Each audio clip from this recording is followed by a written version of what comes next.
Hello everyone, कैसे हैं आप सभी लोग। I hope you are doing good. आज के वीडियो का टॉपिक है कन्यादान पॉलिसी। जी हाँ, आपने एलआईसी की कन्यादान पॉलिसी के बारे में बहुत बार सुना होगा, बहुत बार पढ़ा होगा। आपने सुना होगा कि ये पॉलिसी है एलआईसी की जिसका सबसे ज़्यादा रिटर्न है, और ये पॉलिसी जो छोटी हमारी गुड़िया है, बच्ची है, उनके लिए लेने में बहुत ही ज़्यादा इस पॉलिसी में फायदा है। तो क्या है ये कन्यादान पॉलिसी, और वास्तव में क्या इसके फीचर्स हैं, क्या इसमें मैच्योरिटी बेनिफिट्स हैं, क्या इसमें डेथ बेनिफिट है, और आपको ये पॉलिसी खरीदनी चाहिए या नहीं खरीदनी चाहिए। आज हम डिटेल में इन चीज़ों के ऊपर बात करेंगे। और अगर आपने अभी तक चैनल को सब्सक्राइब नहीं किया तो आप चैनल को सब्सक्राइब कर सकते हैं। आपको अगर कोई और प्लान की वीडियो देखनी है तो वो भी आपको मेरे चैनल पर मिल जाएगी। तो चलिए शुरू करते हैं आज की वीडियो के साथ। देखिए, कन्यादान पॉलिसी जैसे कि आपको स्क्रीन पे दिखाई दे रहा है, कन्यादान पॉलिसी, इसका टेबल नंबर होता है 933। साथ में कन्यादान पॉलिसी के नाम से एलआईसी की वैसे तो कोई पॉलिसी नहीं है, इसका ऑफिशियल नाम है जीवन लक्ष्य। यहाँ पे भी आपको दिखाई दे रहा है एलआईसी जीवन लक्ष्य। ऑफिशियल नाम कन्यादान पॉलिसी का जीवन लक्ष्य है। बाकी इसको मार्केट में कन्यादान पॉलिसी के नाम से ही बेचा जाता है, ये फेमस पॉलिसी इसी नाम से है। जीवन लक्ष्य is a conventional with profit endowment life insurance plan. जीवन लक्ष्य जो प्लान है वो एक विद प्रॉफिट प्लान है। विद प्रॉफिट का मतलब होता है कि आपको एलआईसी के जो प्रॉफिट है, एलआईसी का प्रॉफिट है, उसका भी हिस्सा आपको मिलेगा इसमें मैच्योरिटी के साथ। साथ में एंडोमेंट लाइफ इंश्योरेंस प्लान है। एंडोमेंट लाइफ इंश्योरेंस प्लान का मतलब होता है कि आपकी इसमें सेविंग तो होगी, आपको मैच्योरिटी के साथ मतलब सेविंग के साथ आपको इसमें रिस्क कवर भी मिलेगा। लाइफ का जो रिस्क कवर है वो भी इसमें मिलेगा, मतलब लाइफ इंश्योरेंस की भी इसमें सुविधा मिलेगी। सबसे पहले बात करते हैं इसके फीचर्स और एलिजिबिलिटी के बारे में कि कौन इस प्लान को ले सकता है और इसके प्लान के फीचर्स क्या है। देखिए, जैसे यहाँ पे स्क्रीन पे आपको दिखाई दे रहा है मिनिमम सम एश्योर्ड है 1 लाख रुपए का। कि आपको अगर ये प्लान लेना है तो आपको सम एश्योर्ड होता है बीमा धन, मतलब आपको 1 लाख रुपए का बीमा मिनिमम लेना पड़ेगा। मैक्सिमम सम एश्योर्ड की कोई लिमिट नहीं है। मिनिमम एंट्री एज 18 साल की और मैक्सिमम 50 साल की। अब आप एक चीज सोच रहे होगे कि अगर मिनिमम एंट्री एज 18 साल की है तो ये प्लान में अपनी छोटी बच्ची है, कोई 2 साल की है, 3 साल की है, 1 साल की है, उनके लिए मैं कैसे लूंगा। देखिए, ये प्लान में आप जो इंश्योरेंस की सुविधा लेते हैं, वो इंश्योरेंस जो होता है उस गुड़िया के फादर या मदर, जो भी इस गुड़िया का प्रपोजर बनता है उस इंश्योरेंस में, उनका बीमा होता है। इसलिए उनकी जो एज है, जो भी गुड़िया के प्रपोजर है, उनकी एज मिनिमम 18 साल होनी चाहिए और मैक्सिमम उनकी एज 50 ईयर्स होनी चाहिए। ठीक है। इसमें अगर आप देखोगे मैक्सिमम एज एट मेच्योरिटी क्या है, मैक्सिमम एज एट मेच्योरिटी होनी चाहिए इसमें 65 ईयर्स। सेम प्रपोजर की 65 ईयर्स मैक्सिमम एज। ठीक है। पॉलिसी टर्म अगर आपको ये प्लान खरीदना है तो आपको पॉलिसी टर्म कम से कम 13 साल रखना होगा, और मैक्सिमम इसमें आप 25 ईयर्स तक प्लान ले सकते हो। अब आप ये कैसे डिसाइड करोगे आपको कितना टर्म लेना है। देखिए, मान के चलिए कि आपकी गुड़िया 2 साल की है।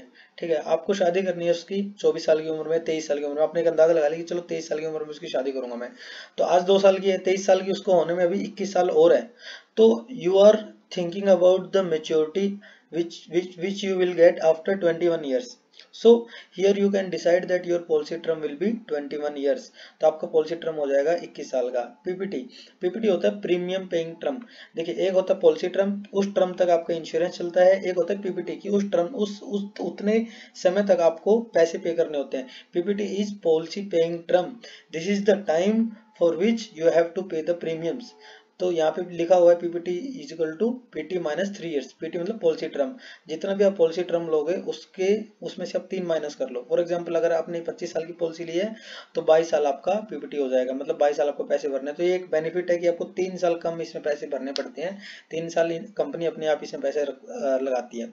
सरेंडर वैल्यू और लोन की सुविधा इसमें 2 साल के बाद है। आप 2 साल के बाद सरेंडर वैल्यू ले सकते हो, या लोन की जरूरत है तो आप लोन भी ले सकते हो। टैक्स बेनिफिट इसमें अवेलेबल है आपको एटीसी के अकॉर्डिंग और 1010D के अकॉर्डिंग। इसमें आपको इनपुट करते वक्त भी आपको टैक्स बेनिफिट मिलेगा, और आउटपुट लेते वक्त भी, मतलब आपका जो इनकम आएगा वो भी नॉन टैक्सेबल इनकम आएगा। चलिए बात करते हैं मैच्योरिटी बेनिफिट की। अब मैच्योरिटी जब इस पॉलिसी की होगी कि जब पॉलिसी टर्म खत्म हो जाएगी उसके बाद जो पैसा मिलता है उसको बोलते हैं मैच्योरिटी। वो जो मैच्योरिटी होगी उसमें बीमा धारक को सम एश्योर्ड मिलेगा plus vested bonus and FAB. देखिए, सम एश्योर्ड क्या होता है, सम एश्योर्ड जितने लाख की आपने पॉलिसी ली है वो वैल्यू, प्लस वेस्टेड बोनस को आप समझ सकते हो एक तरीके से पॉलिसी का इंटरेस्ट ब्याज मिलेगा, और एफएबी होता है फाइनल एडिशनल बोनस, मतलब एलआईसी के प्रॉफिट का हिस्सा, जो मैंने आपको स्टार्टिंग में बताया था कि आपको वो भी मिलेगा। तो ये सब चीजें आपको मैच्योरिटी मिलती है। अब बात करते हैं डेथ बेनिफिट की। डेथ बेनिफिट से पहले आप एक स्क्रीन पे आपके एक पोस्टर है, अगर आप इस पोस्टर में देखोगे तो इसमें डेथ बेनिफिट नीचे एक्सप्लेन किए हुए हैं। देखिए, पिता के नए रहने पे किस्तें नहीं ली जाएगी। ये पिता या माता जो भी प्रपोजर है, मतलब अगर प्रपोजर की डेथ हो जाती है तो आगे के सारे प्रीमियम माफ हो जाते हैं। जैसे मैंने यहाँ पॉइंट नंबर 4 में लिखा हुआ है, ऑल फ्यूचर प्रीमियम्स वेड। सेकंड चीज क्या, पिता की मृत्यु होने पर परिवार को 8 लाख रुपए तुरंत। 8 लाख रुपए तुरंत का क्या मतलब है, 8 लाख रुपए क्यों मिल रहे हैं यहाँ पे, क्योंकि इस पोस्ट में जो एग्जांपल है उसमें सम एश्योर्ड 8 लाख का है। अगर आपने 10 लाख रुपए का इंश्योरेंस लिया है तो आपको 10 लाख मिलेंगे, 5 के लिए तो 5 लाख मिलेंगे, प्लस बोनसेस प्लस एफएबी। अगर आपको कोई बोनस और एफएबी मिला हुआ है तो वो भी आपको मिलेगा। उसके बाद क्या होगा, डेथ के बाद annual income benefit equal to 10% of basic sum assured till maturity. मान के चलिए आपने कोई पॉलिसी ले ली 25 साल की, और 5 साल के बाद जो प्रपोजर उसकी मृत्यु हो जाती है तो अगले 20 सालों तक आपको 10 लाख रुपए की मान लो अगर पॉलिसी है तो उसका 10% मतलब 1 लाख, अगले 20 सालों तक 1 लाख रुपए परिवार को हर साल मिलेंगे। जो आप बोल सकते हो कि गुड़िया को शिक्षा के समय मिलते हैं, जो इस पोस्टर में सबसे लास्ट पॉइंट लिखा हुआ है, क्योंकि इस पोस्टर में 8 लाख रुपए का इंश्योरेंस है इसलिए 80,000 रुपए यहाँ पे लिखा हुआ है। जब मेच्योरिटी का टाइम आ जाएगा, मेच्योरिटी के टाइम पे जो पैसा मिलना था, फॉर एग्जांपल 8 लाख रुपए इंश्योरेंस में 21 लाख रुपए मिल रहे हैं, यहाँ मैंने एक एग्जांपल और लिया हुआ 10 लाख रुपए का, इसमें मेच्योरिटी आती है 26 लाख रुपए की।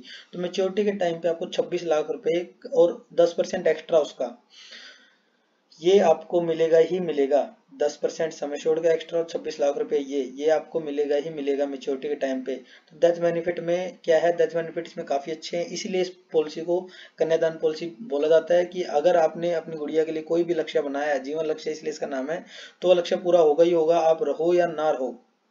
इसमें पॉजिटिव सिनेरियो भी कवरेज है और नेगेटिव सिनेरियो भी कवरेज है। अगर कुछ कल को प्रपोजल को हो जाता है तो शादी के लिए भी पैसे मिलते हैं, परिवार को चलाने के लिए तुरंत भी पैसे मिलते हैं, शिक्षा के लिए भी पैसे मिलते हैं, और आगे के सारे प्रीमियम भी आपके माफ हो जाते हैं। तो काफी अच्छे इसमें बेनिफिट है, ठीक है। अब एक चीज और है इसमें, अगर आपने एक्सीडेंटल राइडर लिया हुआ है, एक्सीडेंटल राइडर से अगर आपकी मृत्यु हो जाती है, मतलब एक्सीडेंट से मृत्यु हो जाती है, तो आपको मृत्यु पे जो पैसा मिलना है, ये जो सम एश्योर्ड लिखा वो डबल मिलेगा, फिर एक्सीडेंट का पैसा भी मिलेगा आपको। जैसे कि आपको पोस्टर में लिखा हुआ है दुर्घटना मृत्यु होने पे 16 लाख रुपए, 8 का डबल हो गया 16 लाख रुपए। मेच्योरिटी बेनिफिट मैंने आपको समझाई दी है। अब आप एक एग्जाम्पल लेते हैं, उस एग्जाम्पल के साथ इस चीज को समझते हैं। मैंने यहाँ पे एग्जाम्पल लिया है कि कोई बच्ची है, जैसे वो अभी अभी पैदा हुई है, 3 महीने की बच्ची है, ठीक है, और उसके फादर को ये पॉलिसी लेनी है। उस फादर की एज है 25 साल और उसको 25 साल की ये पॉलिसी लेनी है कि 25 साल के बाद मुझे अपनी गुड़िया की शादी करनी है, और 10 लाख रुपए की वो पॉलिसी ले रहा है, तो इसमें पीपीटी अपने आप हो गई 22 साल की। तो देखिए, एक साल पहले साल से लेके, मतलब ये पहला प्रीमियम हमने पे कर दिया, ऐसा करते करते हमने 22 प्रीमियम टोटल पे करने हैं।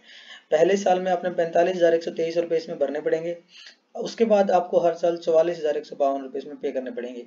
इसका कारण ये है क्योंकि पहले साल जीएसटी का रेट ज्यादा होता है, ठीक है। 23, 24, 25 इन 3 सालों में आपको कोई पैसा नहीं देना है, क्योंकि जैसे मैंने आपको बताया कि इसमें पीपीटी में 3 साल की छूट होती है, ठीक है। अब लास्ट ईयर जब आपका 25 साल पूरे हो जाएंगे, उसके बाद आपको मेच्योरिटी मिलेगी 26 लाख रुपए की।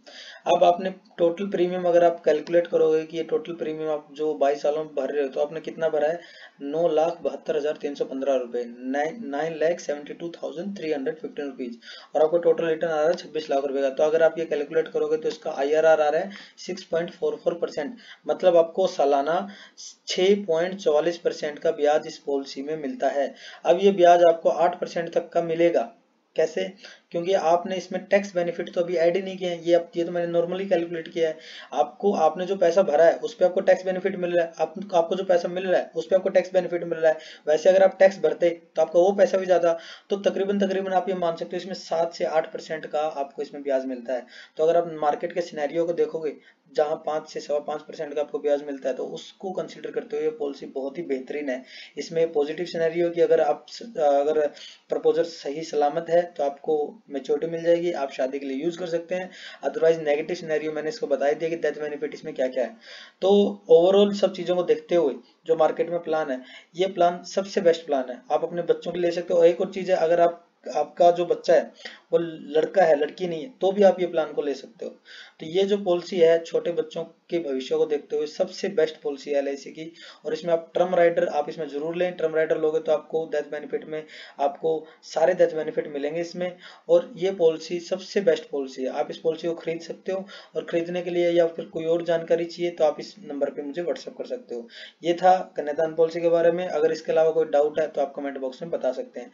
वीडियो देखने के लिए थैंक यू, चैनल को सब्सक्राइब जरूर कीजिएगा। Thank you for watching this video. अगर आपको हमारा वीडियो पसंद आया तो लाइक शेयर और सब्सक्राइब